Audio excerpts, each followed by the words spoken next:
In the quiet suburbs of Atlanta, on a crisp autumn evening, Ethan Wallace, an accomplished technology entrepreneur of 42, returned home after a grueling 2-week business trip.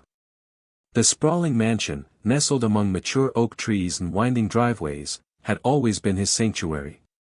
Yet as he pulled into the driveway, a disquieting feeling settled over him. Something in the stillness of the dusk, the way the porch light flickered as if struggling against the encroaching dark, made him pause.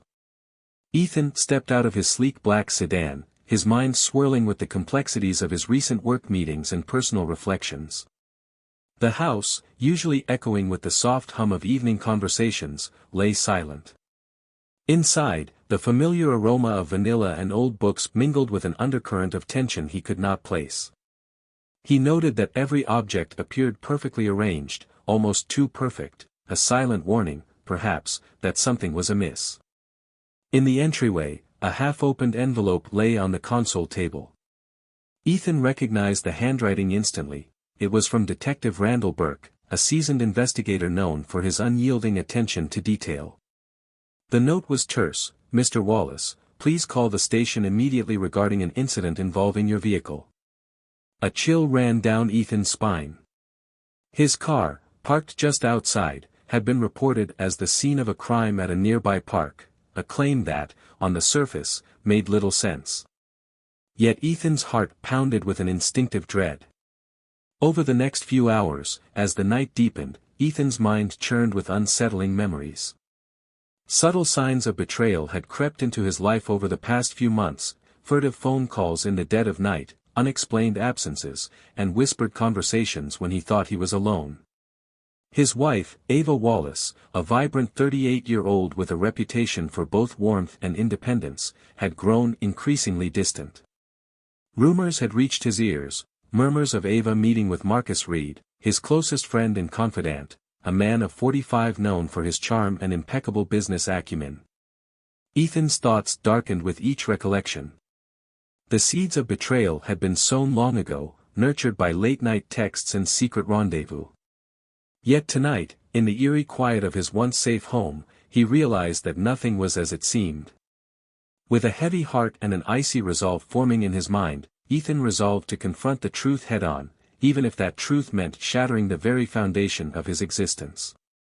As dawn broke the following morning, golden rays of sunlight penetrated the heavy curtains, illuminating a home that now felt like a stage set for a sinister drama. In the early hours, Ethan meticulously set his plan into motion. Over the past few weeks, he had secretly gathered evidence of Ava's infidelity, a trail of emails, call records, and clandestine photographs. The truth, painful as it was, had become undeniable. Yet instead of confronting them directly, Ethan devised an elaborate scheme, a plan to force the truth into the light, to expose the duplicity of those he had once loved. Late one stormy night, when the rain battered the pavement and thunder rolled like distant drums of war, Ethan executed his plan. Under the cover of darkness, he arranged for a series of events that would leave the police, and the public, questioning everything. He had, in secret, modified his own digital footprint, his car, his home's security logs, even the timestamps on his emails were all set up to create a perfect, if perplexing, narrative.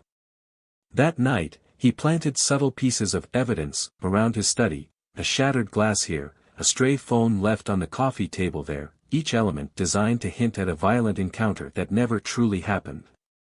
At the same time, an anonymous tip was sent to the local police, alerting them to a crime scene at Eagle Park, a sprawling green space known for its winding trails and quiet corners.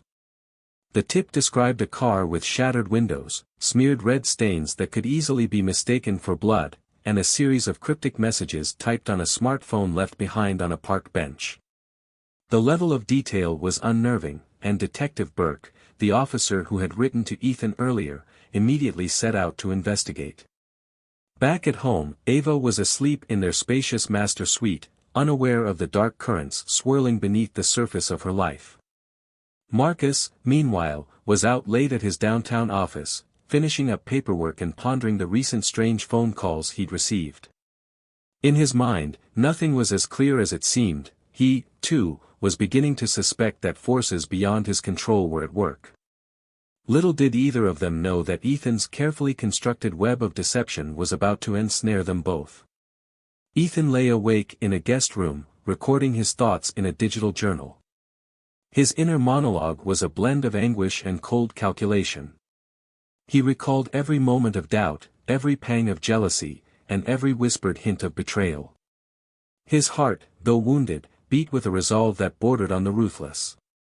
The plan was not merely about punishment, it was about forcing Ava and Marcus to confront the wreckage of their actions, to see the monstrous consequences of their betrayal.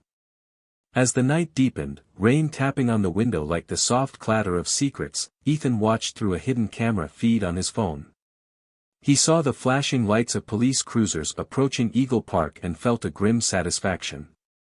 Every move was calculated. Every detail was designed to blur the line between reality and staged fiction. In that dark hour, as thunder echoed overhead, Ethan Wallace became both victim and architect, a man willing to sacrifice his own peace for a truth he could no longer ignore. By mid-morning, Detective Randall Burke and his team had cordoned off Eagle Park. The scene was eerie and cinematic. The abandoned car, its windows shattered, lay under a canopy of autumn leaves, while red stains marred the hood, a scene so meticulously arranged it almost seemed surreal. Burke's experienced eyes noted every detail, the pattern of the blood splatters, the location of the discarded smartphone, and even the peculiar absence of any struggle marks that typically accompanied genuine violence. Burke began questioning nearby witnesses, a jogger who had heard a faint scream, a retired teacher who recalled seeing a flash of headlights, and collecting forensic evidence. The police collected fibers, took photographs, and sent off swabs for DNA testing. Among the evidence, a small scrap of paper containing a cryptic note caught his attention. The note read, "Truth is found in the shattered reflections." Its message, vague and almost poetic, hinted at a deeper, hidden motive. Meanwhile, back at the Wallace mansion, Ava was roused from her sleep by frantic phone calls. She was in shock as officers arrived at the doorstep. In the living room, under the watchful gaze of detectives, Ava's eyes welled with tears. Her voice trembled as she insisted, "I don't know anything about this. I was out with Marcus for a work meeting. I had no idea Ethan was," her words trailed off into sobs. Marcus, when summoned for questioning at his downtown office, maintained a calm demeanor at first.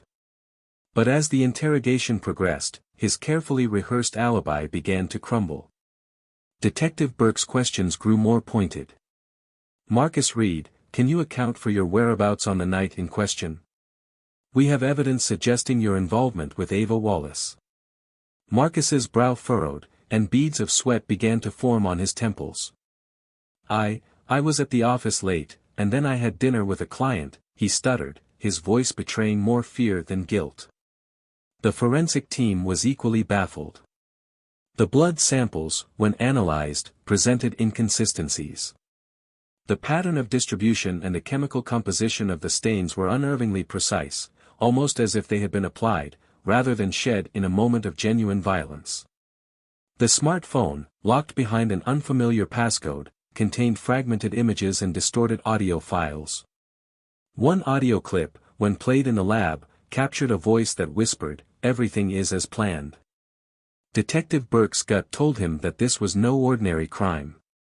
The precision, the staged nature of the evidence, it all pointed to someone who understood both human frailty and the art of deception. Unbeknownst to him, hidden behind layers of digital camouflage, was the architect of it all, Ethan Wallace, watching events unfold in real time, his face a mask of calm satisfaction as his plan began to bear fruit. News of the bizarre crime at Eagle Park quickly dominated local headlines. The media spun a narrative of a violent ambush, of a successful entrepreneur brutally murdered in broad daylight, a crime that resonated deeply with a community shocked by the sheer audacity of the act. As public opinion roiled and speculation ran rampant, the legal process moved inexorably forward. Ava Wallace and Marcus Reed found themselves at the center of a media maelstrom. Arrested on charges of homicide, they were forced into a nightmare of court appearances, intrusive press conferences, and whispered accusations. The trial, held in a cavernous courtroom with polished oak paneling and hushed reverence for the law, became a stage for drama and betrayal. Presiding over the case was Judge Rebecca Collins, a formidable figure in her early 60s known for her incisive questioning and unwavering commitment to justice. The prosecution, led by Assistant District Attorney Samuel Price, a sharp, meticulous man with a reputation for dismantling even the most labyrinthine defenses, presented a mountain of circumstantial evidence. Forensic reports, eyewitness testimonies, and digital data were meticulously laid out before the jury, each piece reinforcing the narrative of a cold, calculated murder. Ava's defense attorney, Lillian Hart, argued passionately that her client was a victim of a meticulously orchestrated setup. "My client is being framed," Lillian declared in one of her opening statements, her voice echoing through the packed courtroom. "There are too many inconsistencies. The evidence is too perfect, too rehearsed." Her words resonated with a stunned audience, yet they did little to dispel the overwhelming circumstantial case against Ava. Marcus's defense was equally dramatic. Represented by the seasoned attorney Victor Malone, he maintained his innocence and painted a picture of a man caught in the crossfire of an elaborate deception. Malone pointed to gaps in the timeline, the questionable nature of the forensic evidence, and the suspicious timing of key phone records. "We must consider the possibility that the scene was manipulated," Malone insisted, his gaze locking with each juror in turn. Midway through the trial, a mysterious letter arrived at the courthouse. The letter, typed in an unassuming font and unsigned, contained cryptic details about the shattered reflections at the crime scene and hinted at a truth hidden beneath layers of artifice. Forensic analysts were baffled by its contents, and legal experts debated its authenticity. Yet its presence cast a long, lingering shadow over the proceedings, intensifying the drama inside the courtroom. As the trial wore on, tension mounted. Ava's tearful testimonies clashed with Marcus's increasingly agitated denials. The prosecution's narrative of betrayal and cold-blooded retribution was nearly seamless. Every piece of evidence, every testimony, appeared to build an unassailable case, until an unexpected twist shattered the carefully constructed facade. In a dramatic turn of events that no one could have foreseen, the courtroom doors burst open one brisk afternoon as a man in a dark suit strode in. The courtroom fell into a heavy silence as Ethan Wallace, presumed dead by all, stepped forward. His presence, calm and resolute, sent shockwaves through the assembled crowd.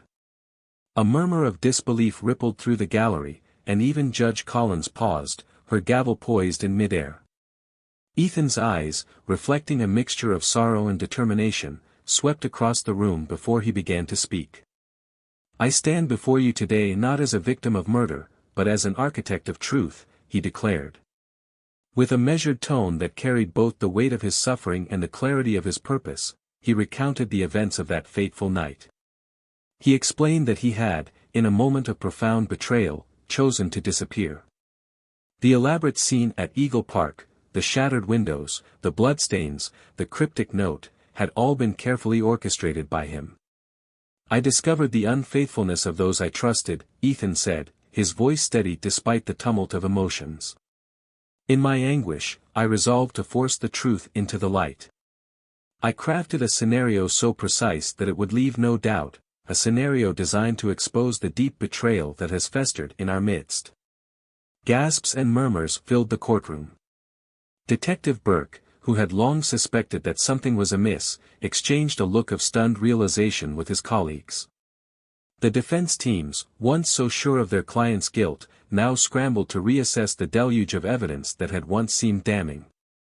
Ethan presented a trove of meticulously recorded digital evidence, a series of encrypted emails, surveillance footage from hidden cameras, and detailed logs from his personal journal. In one particularly damning video, he showed the moment he had planted the fabricated evidence in his study, explaining each step of his intricate plan. "My actions were not those of a murderer, but of a man pushed to the brink by betrayal," he proclaimed. "I wanted the world to see the truth, to force a reckoning that would reveal the true culprits behind the deceit." As Ethan's testimony unfolded, the courtroom transformed from a stage of accusation into one of raw, unfiltered emotion. Ava's tear-streaked face contorted with a mixture of horror and remorse.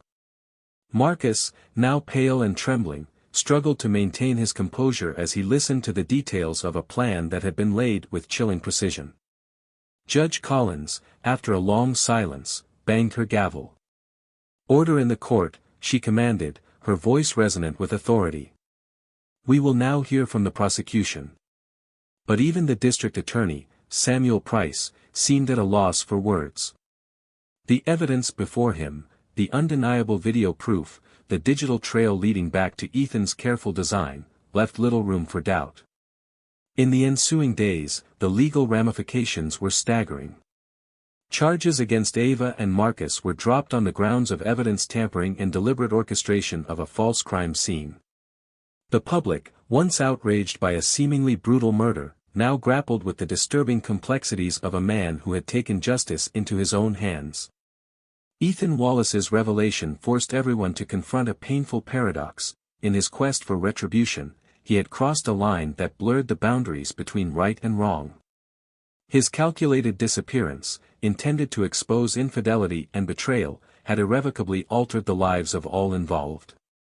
In the aftermath of the courtroom drama, the community was left reeling. The media, ever hungry for scandal, spun a new narrative, a tale of a man who faked his own death to unmask a web of lies, and the tragic consequences of betrayal that ensued. Headlines flashed across televisions and newspapers: "Entrepreneur exposes deceit, the shocking truth behind the Eagle Park scandal." Ethan Wallace, now a pariah to some and a tragic hero to others, found himself facing a host of legal and moral challenges. Though the charges against Ava and Marcus were dismissed, the revelation of his elaborate deception could not be ignored. An inquiry was launched into the ethics of evidence tampering, and Ethan was charged with multiple counts of fraud and obstruction of justice. In a series of tense meetings with his attorney, Michael Green, Ethan admitted, "I never intended to harm anyone physically. I wanted to expose the betrayal, to force accountability. But I recognize now that the path I chose has wrought chaos and pain on every life it touched, including my own." His remorse was evident in every word, yet he maintained that the deep hurt of betrayal had driven him to extremes. Ava, whose life had been upended by the revelation, now faced her own journey of redemption. Public opinion was divided. Some condemned her for her role in the affair, while others sympathized with her plight, acknowledging that her actions, too, were entangled in a web of human frailty. In quiet interviews, she admitted, "I was lost in my own mistakes. I never imagined our lives would spiral into something so dark. I want to rebuild, to learn from this, and to find a way to forgive myself." Marcus Reed, once the confident and unflappable friend, was left to reckon with his shattered reputation. In private, he admitted that his involvement had been more a lapse in judgment than a premeditated act. "I thought I was protecting someone I cared about," he confessed in a tearful interview, "but I see now that I became entangled in a situation that I could not control." The weight of public shame forced him to withdraw from the limelight, and he soon retreated from his business and social circles. As the legal battles wound down, the community began to engage in broader conversations about betrayal, accountability, and the limits of personal vengeance. A local symposium on ethics in the digital age invited experts, victims, and even perpetrators to discuss how modern technology could both expose and exacerbate human frailties. Ethan, now a reluctant participant in these discussions, spoke candidly about the dangers of letting betrayal fester unchecked. "I was consumed by a desire for retribution," he said in one televised forum. "I lost sight of the fact that healing comes not from the destruction of others, but from the courage to forgive, and, ultimately, to forgive oneself."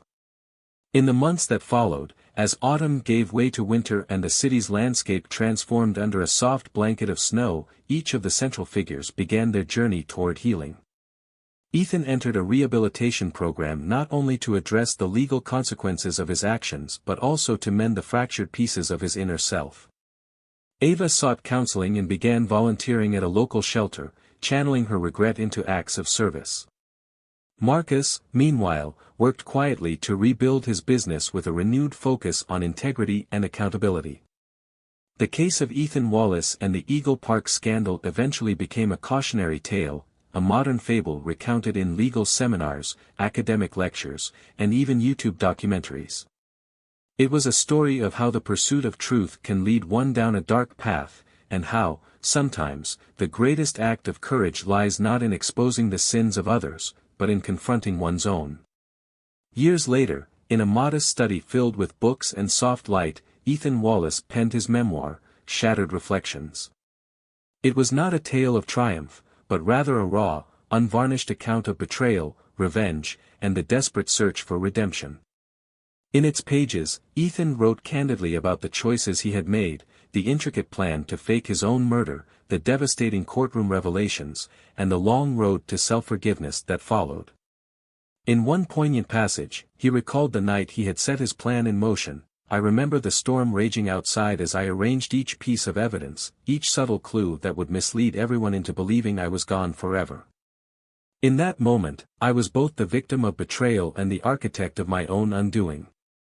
His words, imbued with regret and introspection, resonated with readers who saw in his story a mirror reflecting their own struggles with hurt and the desire for reparation. Ava Wallace, too, emerged from the shadows of the scandal. In quiet interviews, she spoke of her journey toward healing and the realization that the path to redemption often required the courage to face one's own shortcomings. "I learned that forgiveness is not a sign of weakness, but of strength," she explained softly, her eyes reflecting both sorrow and hope. "Our mistakes may haunt us, but they do not define us." Marcus Reed's transformation was more subdued, a private evolution away from the glare of public judgment. He dedicated himself to rebuilding not only his professional reputation but also his personal integrity. In a rare statement, he acknowledged, "I made choices that hurt those around me. I am striving every day to become a better man, a man who values honesty above all else." The community, once polarized by scandal and outrage, gradually found a semblance of reconciliation. The Eagle Park incident, with all its twists and turns, became a symbol of the complex interplay between technology, trust, and human fallibility. It served as a reminder that in an age where digital footprints can be manipulated and truth can be obscured by artifice, the most enduring value is the courage to face reality, even when it is painful. Shattered Reflections ended not with a triumphant resolution, but with an honest admission of life's messy, imperfect nature. Ethan's memoir closed with a simple yet profound thought: "In the mirror of our souls, we all bear the scars of our past. It is only through acknowledging these wounds that we can truly begin to heal and, perhaps, find a way to forgive ourselves." And so, the tale of Ethan Wallace, Ava Wallace, and Marcus Reed became more than just a headline or a courtroom drama.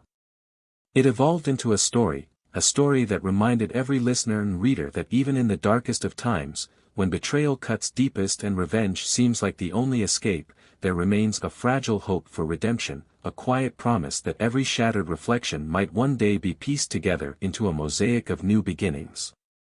Thank you for watching this dramatic narrative on our channel.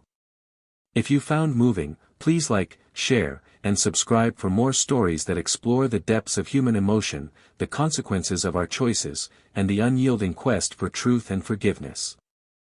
Thanks so much for watching. I hope you enjoyed this story. If you did, please hit the like button and share your thoughts in the comments below. I would love to hear what you think. Your feedback really helps me create better content for you. Don't forget to subscribe so you never miss an update. Thanks again and see you in the next video. Take care.